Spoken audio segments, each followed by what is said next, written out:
Hello. Today's video is going to be about Francis Bacon and the map that he has left. This whole work, everything he's done, is for a purpose, and it's all surrounded around this secret map that he created. And this secret map leads to RC's tomb, which unlocks this mystery that he claims to have, which is, of course, the Ark of the Covenant. Now, we've come a long ways with this map, and we're going to show you what we know and where we are. We're going to look at a cipher that we've unlocked recently. It comes from the Merchant of Venice. It's on page 173, and of course 17 plus 3 is 20. RC, the number for RC.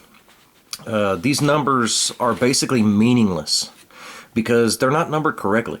And so once you have a book that's not numbered correctly, the numbers become meaningless unless you're using them to communicate, to say, hey, stop, I've left something here. And that's the only purpose of these numbers up top, because they don't make any sense.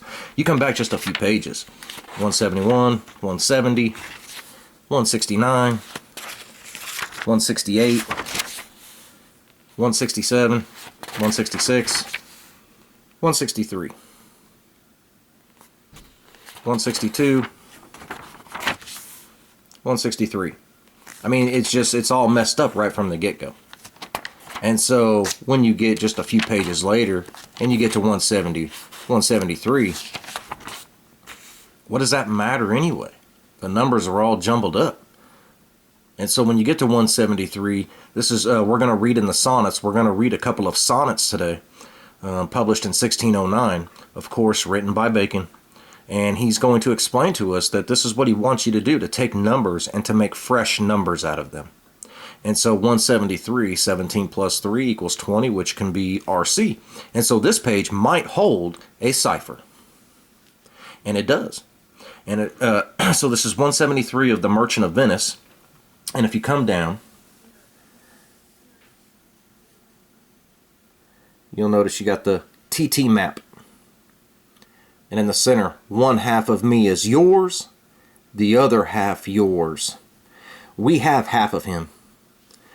When we unlocked his map and when we went to the location, half of him was there. And he's saying the other half is yours. Well, we don't have that half. But it's ours. We need to find it. What we're finding out in this map is, you see, I went for the Ark. I knew when I found half of his body that, of course, the other half is there. But why would I worry about that when I have two tunnels that show this is how I get into the temple to stand before the Father? And so I pushed him aside and went for the Father. Well, it's proving that that's not possible.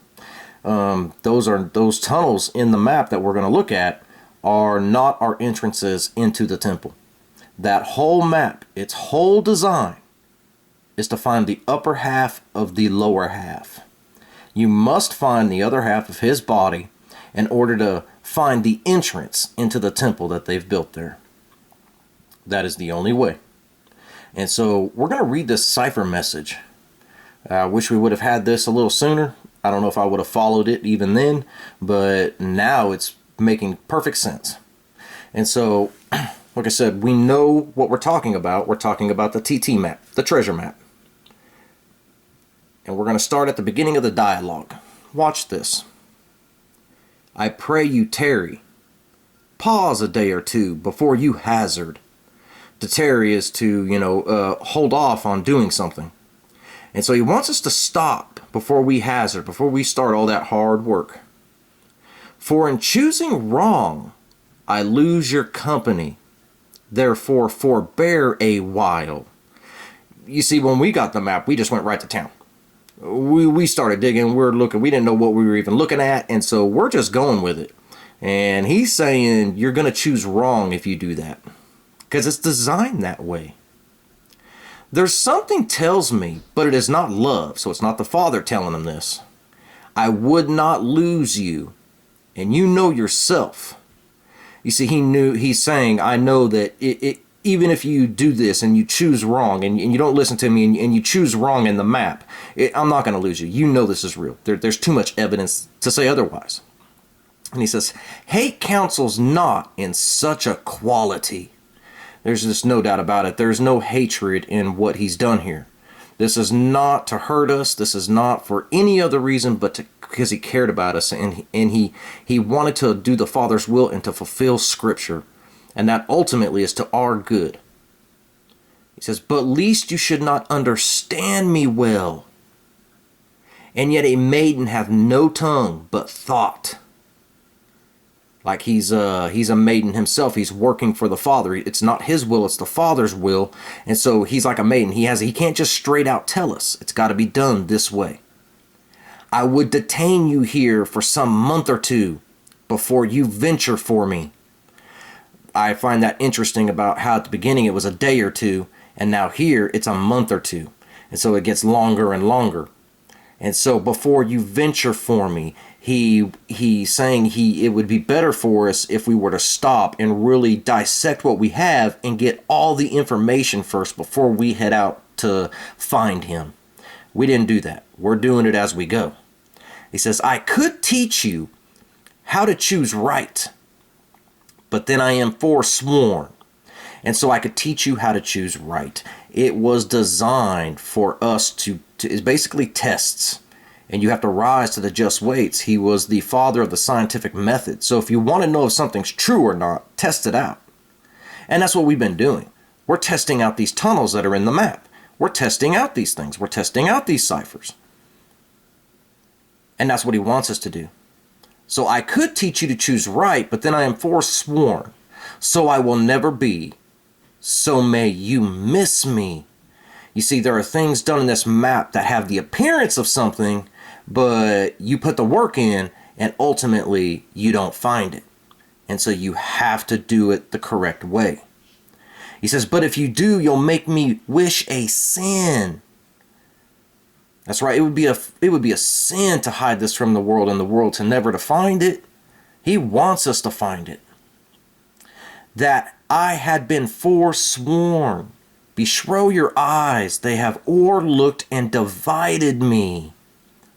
I divided him. He divided himself. When I got there, the legs were only there. So he divided himself. However that was done, I didn't divide you in that way.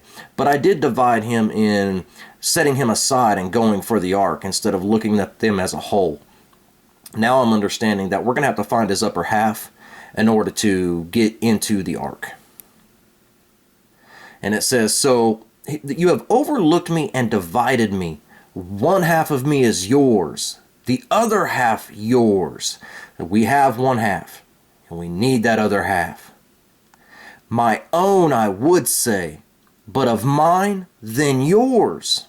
Yes, of course it's his body, but this is all the work is all designed around his body, and if we get it all, then it's ours. It's the key that unlocks everything.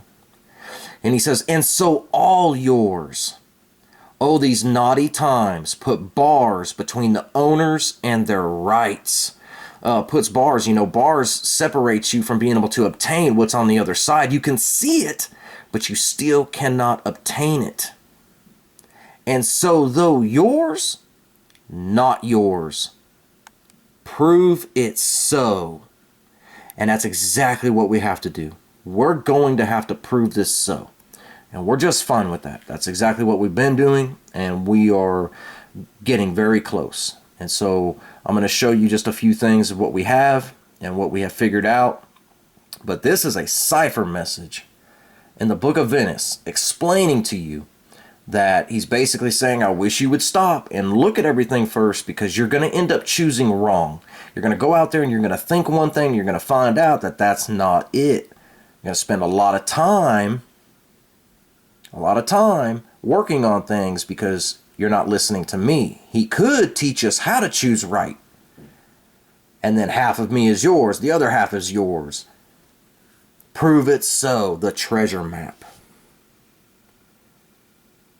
And so it's just a huge message, so beautiful if you understand what he's done. You would have to come so far along to understand this message. The only thing you could find is the treasure map.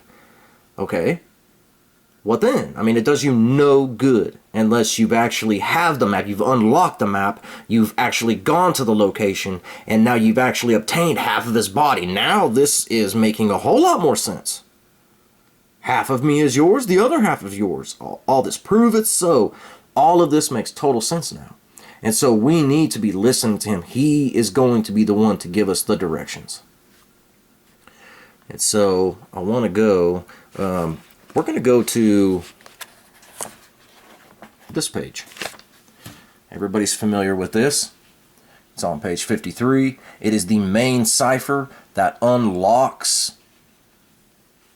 his secret book, where the treasure map is. It's the 1611 Bible. And of course it's done through this beautiful cipher. And I had never noticed it before. But we're coming across this symbol. It's in our map. It's in the King James Bible. He puts it in ciphers in there. We're finding it in the sonnets. The symbol ends up being everywhere. It's in several different ciphers. I know it has to do with the marking of his body. And here we are on this page where he's unlocking a secret book. And if you come over here,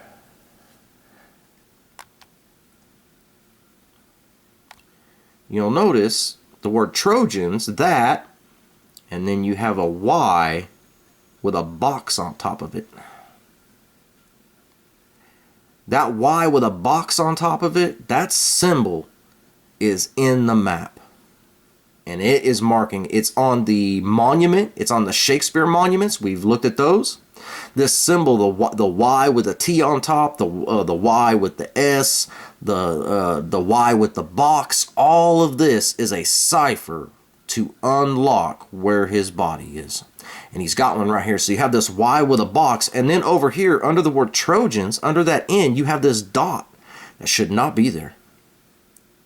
That dot should not be there. He's using dots too. He uses a dot to mark his body. There's a huge dot in the map letting you know my body is in the map.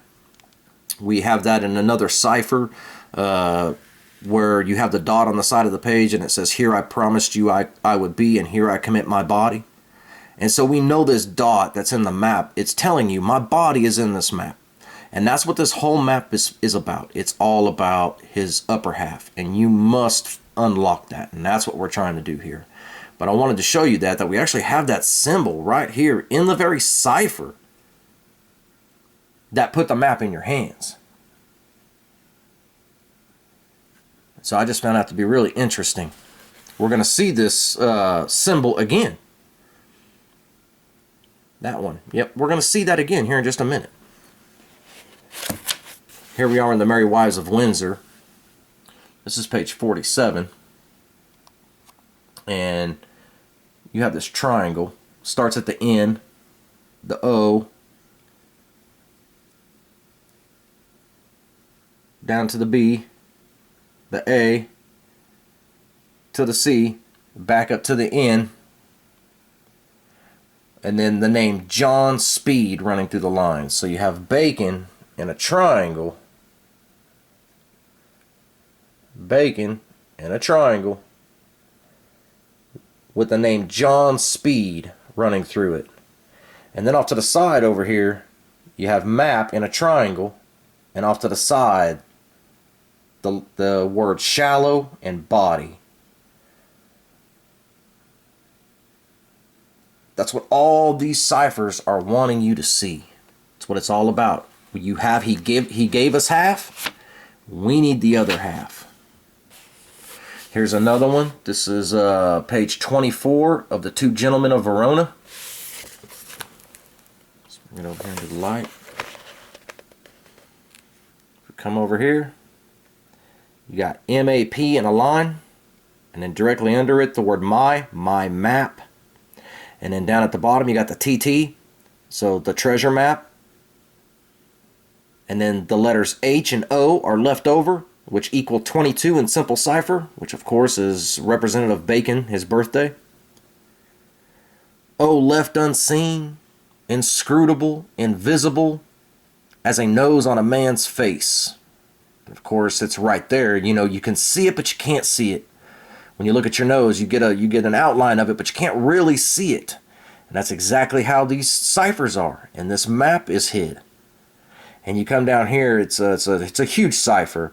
And he says, oh, excellent device, were there ever heard a better, that my master being scribe to himself should write the letter? One would think, like a letter, but it's actually like a letter in an alphabet. How now, sir? What are you reasoning with yourself? He says, nay, I was rhyming. 'Tis you that have the reason. And there we begin to see this. It's a Y with a T. Y with a T on top. The scribe and the letter. To be a spokesman for Madame Sylvia? To whom? To yourself. Why, she woes you by a figure. What figure? By a letter, I should say. It's this letter. And when you continue on, he actually gives it to you several more times. Right here, the letter, messenger, and then the Y with the T. And so it's found several times. Over and over and over, we keep finding it. And keep finding it. So now, I'm going to take you into the sonnets real quick. Because the sonnets, there's secrets in these too. Of course, Bacon would have wrote these. People think that they're just basically like rhymes or little love poems, things of that nature. But they're far deeper than that. And we're about to see this. Far, far, far deeper. And there's also ciphers hidden within them. And so there's just, the work is just so tremendous. It takes a lot to get all this out. And so this is sonnet number 17. This was published in 1609. 17 is a huge number. It is Bacon in Pythagorean cipher. And so this number is used by him. And we're just going to read what it says. There's not much. If you're not far enough in the ciphers and in the map, you're not going to understand what's being said here. There's nothing really to hide. You will not understand what he's saying if you don't if you're not far enough along. But if you are, then this becomes very relevant. And it says, "Who will believe my verses in time to come, if it were filled with your most high deserts?" And so that's a question. Who will believe my verses, my writings, in time to come, in the future, if it were filled with your most high deserts, like treasures, most high treasures, like the Ark of the Covenant? Who would believe it? Who's going to believe that? This is right out of his own mouth, right here, and sitting right in front of us. Watch this. It says, "Though yet heaven knows it is but as a tomb." What do we find out there? At the end of the map, it leads to a tomb with half a body, which hides your life and shows not half your parts. There it is. Over and over and over. Half of me is yours. This is how he designed it, and I just saw the Father and the Ark. I thought truly that that's what the map was. I didn't realize that it was all about his upper half, and his upper half is how you're going to find the entrance into the temple. It says, "If I could write the beauty of your eyes, and in fresh numbers number all your graces, the age to come would say this poet lies. If I were to write the beauty of your eyes, and in fresh numbers number all your graces." Remember what I was saying about taking numbers and making fresh numbers out of them. He's kind of telling you how to do this.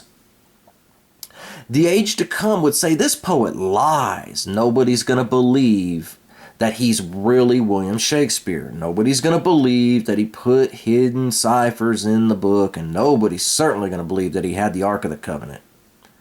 Such heavenly touches never touched earthly faces. That's what they're going to say. So should my papers, yellowed with their age, be scorned like old men of less truth than tongue. And your true rights be termed a poet's rage. It's exactly over 400 years now. And stretch miter of an antique song. but were some child of yours alive that time, you should live twice in it and in my rhyme. So there's going to be a child born at some time in the future, then, which is going to be able to answer this and unlock all this.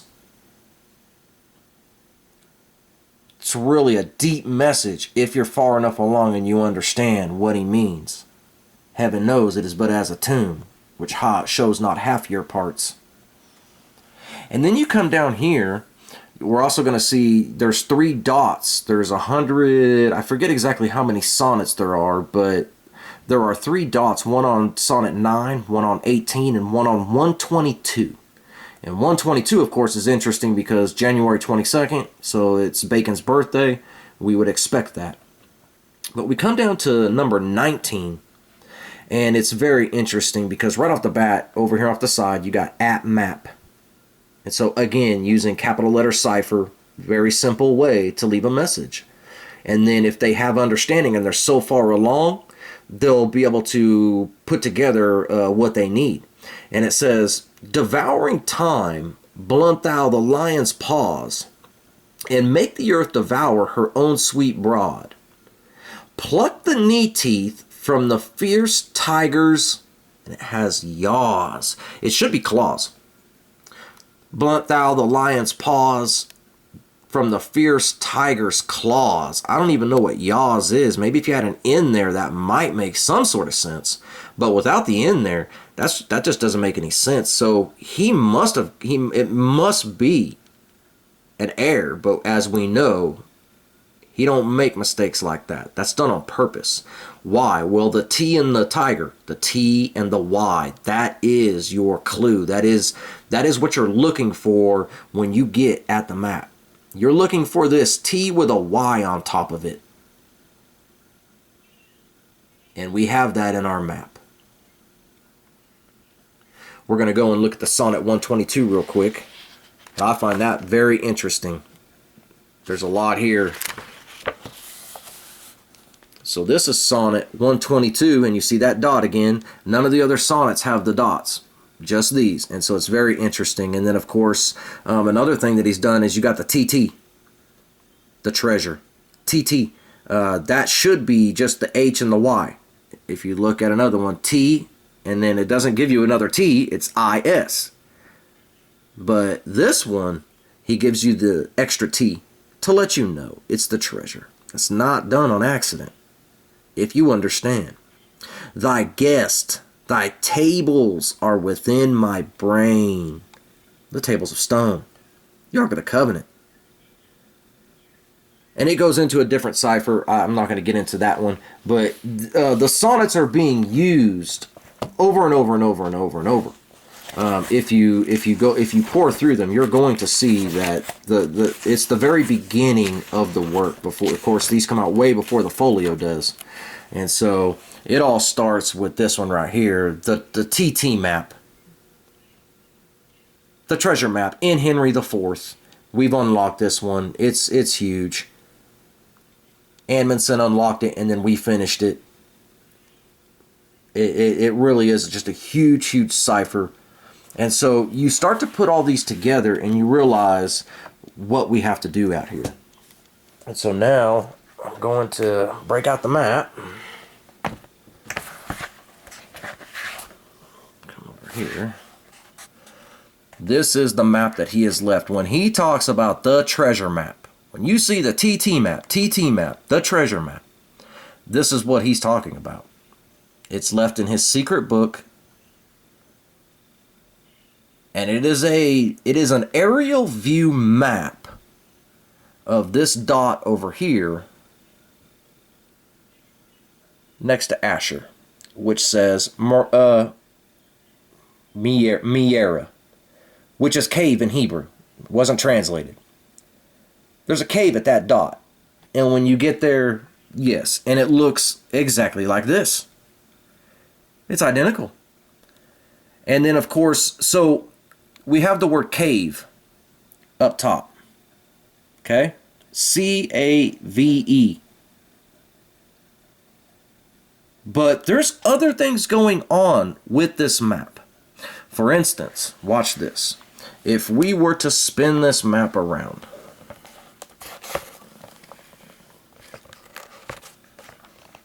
okay, we're upside down now. See that? Now, let's just zoom in and look at this right here.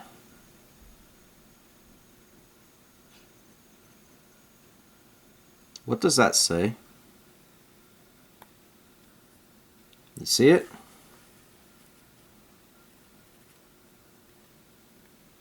Right there. Just below the N. It's the word map. M-A-P. Try to get it close for you. It's map upside down. And so there's all kinds of things going on with this map. It's how are we supposed to perceive what we're looking at? That's what it comes down to. And so we know there's a map within a map. The word cave. We know that that's this spot right here, where the number 3 and the number 2 is. That's exactly where it is in the map. That's exactly where it is at the location. We see that tunnel. And then at the other end, next to the L, we see another tunnel. That is where our man-made wall was, with a hole in it. See the 2 tunnels?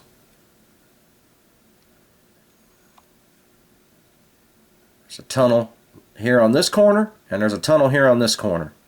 Now we dug out under that keystone, and we cannot get in from there. There's concrete, there's a huge stone. You're not getting in there. So then we took our focus. That took a long time to do too. I eventually was able to get heavy equipment down there to get the job done. So then we tackled the second one, which was the wall with the hole. Matches Ezekiel 8, makes total sense. It's got to be our entrance. You sealed up the first one because of Ezekiel 44, the Prince's Gate. All of it makes total sense. Our entrance is behind this wall where this second tunnel is. Well, we dug it out. That's what we've been doing the last few months, and we finished. And there is no entrance at that second tunnel. So this has nothing to do with our map as far as getting into the temple. So why did you leave an aerial view map here? Why did you leave an aerial view map with the word map in it? It falls in our circle line. If you remember our circle line, I have a new Bible here. My other one was getting really really worn out. So I got this new one, but there's actually a circle here, and it falls through a cipher, and it lands all the way down here, touching this. Sorry about that. Touching this symbol. You see the Y with the T on top of it? That is the same symbol that we keep finding everywhere in the ciphers.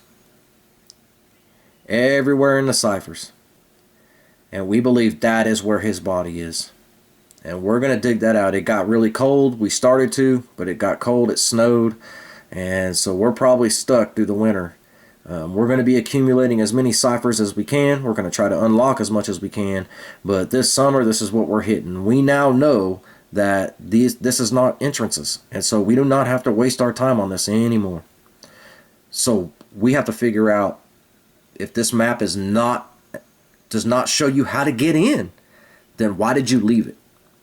And it's exactly what the ciphers are all telling us. That it has to do with his body. Half of me is yours, the other half of yours. But you have to prove it so. You have to prove it so. And so I hope that helps. I want to go out there with the camera and show you what we've done. The wall's gone. And then, of course, I've taken you out there and you've seen what we've done under the keystone. And then we have a hole started here. And so we're working our way. We know he's there. The ciphers all tell us exactly what we're going to see. And when you get there, it's all there. And so we know he's there. It's just a matter of how do you do it. And it's designed to test you. And the Father, I knew whenever this started that it wasn't going to be easy. And through being zealous, we may sometimes speak incorrectly. Now, I'm sorry if we do that. I'm sorry if I do that. But this is what we believe. This is where we are. This is what the evidence is showing. And so this is what we're going to work on. And then ultimately, you know, the ultimate goal is this right here. This is the ultimate goal. It doesn't matter what happens. It doesn't matter who's right. It doesn't matter who's wrong. At the end of the day, this is the only thing that matters. His mercy seat. If it's not about that, then I truly believe you're wasting your time. We've just come on to another cipher. A brother of mine, he's deep in this. The Father's using him, and now he's being able to see things, hidden things, and he just unlocked a huge cipher. And so we're going to be working on that, maybe be able to get a video on that sometime soon. We have a good teaching video coming very soon. And so, but I really wanted to update you guys on the map and where we are, and show you that cipher, kind of explaining how he designed it and why he designed it that way. And then the ultimate prize, standing before our Creator, fulfilling Scripture. And so I hope you guys enjoyed it. See you on the next one.